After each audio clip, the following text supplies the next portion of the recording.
കണ്ണൂരിലെ ബോംബ് നിർമ്മാണത്തിന് പിന്നിൽ CPIM ആണെന്ന് BJP ദേശീയ ഉപാധ്യക്ഷൻ AP അബ്ദുള്ളക്കുട്ടി. കണ്ണൂരിൽ വാർത്താസമ്മേളനത്തിൽ സംസാരിക്കുകയായിരുന്നു അദ്ദേഹം.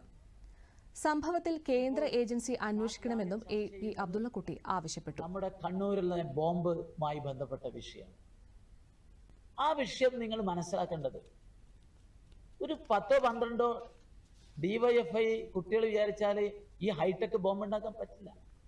അതിന്റെ ഇൻഗ്രീഡിയൻസിന് ലക്ഷക്കണക്കിന് ഉറുപ്പ്യ വേണം. അപകടം ഉണ്ടായ ഉടനെ അവരെ ഹൈടെക് ആശുപത്രികൾ ചികിത്സക്ക് അയച്ചിരിക്കുന്നു. അപ്പൊ ഇതിന്റെ പിന്നിൽ രണ്ടാളുകളാണുള്ളത്. ഒന്ന് പിണറായി വിജയനാണ്, മറ്റൊന്ന് P ജയരാജനാണ്. ലോക്കൽ കമ്മിറ്റി സെക്രട്ടറി പറഞ്ഞു ഈ ക്രിമിനലുകൾ വീട്ടിൽ പോയത് പാർട്ടിക്ക് ദോഷം ചെയ്തിട്ടുണ്ട്. പക്ഷെ P ജയരാജൻ ഇന്നലെ ന്യായീകരിച്ചു, മനുഷ്യപ്പച്ച്. ഇന്ന് പിണറായി വിജയൻ പറയുന്നു മനുഷ്യപ്പച്ച്, ഈ ക്രിമിനലുകൾ വീട്ടിൽ പോയത്.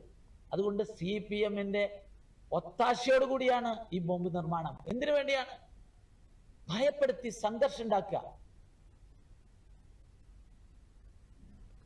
ലോക്സഭാ തെരഞ്ഞെടുപ്പിൽ BJP കേരളത്തിൽ വലിയ മുന്നേറ്റം നടത്തുമെന്നും AP അബ്ദുള്ളക്കുട്ടി പറഞ്ഞു. വികസന വിരുദ്ധ നിലപാടാണ് കണ്ണൂരിലെ സിറ്റിംഗ് MP നടത്തിയത്. CPIM-ന്റെ പ്രകടന പത്രിക പരിഹാസ്യമാണെന്നും AP അബ്ദുള്ളക്കുട്ടി കുറ്റപ്പെടുത്തി.